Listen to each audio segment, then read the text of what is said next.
she became the face of the nationwide fight against PFAS, the carcinogen that tainted her well and the wells of 1,000 neighbors in Kent County.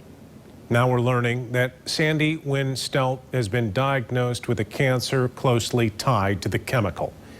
Target 8 investigator Ken Kolker has followed her story for years, and he sat down with her today. Sandy Winstelt lives directly across from Wolverine Worldwide's old House Street dump, where the shoemaker dumped PFAS-tainted sludge for years.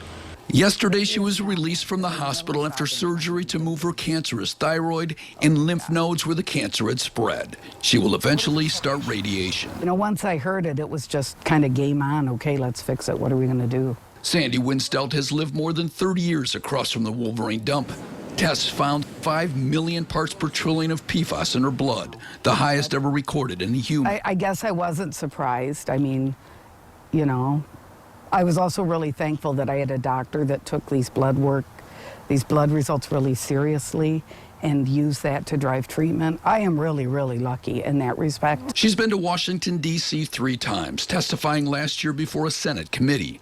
The EPA recently honored her with its National Citizen in Excellence in Community Involvement Award. It's not just about Belmont. It's not just about Oscoda. It's not just about Parchment or Michigan.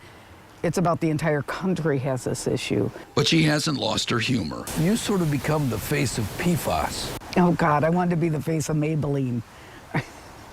It's just not fair. It's just not fair. While there's no way to directly tie her cancer to PFAS, she believes it's likely. I can't say definitively this, but it does kind of make you wonder. I have no history of cancer in my family. Joel had no history of cancer in his family.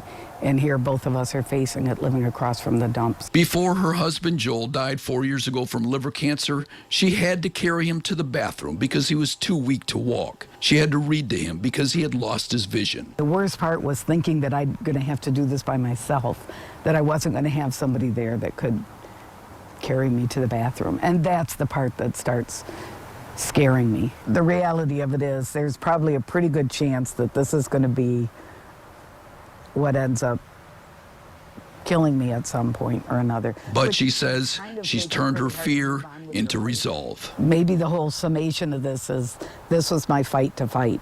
A $69.5 million settlement involving Wolverine and 3M has brought water to these neighbors, but Sandy Winstelt's separate lawsuit and the lawsuits of many others are still pending.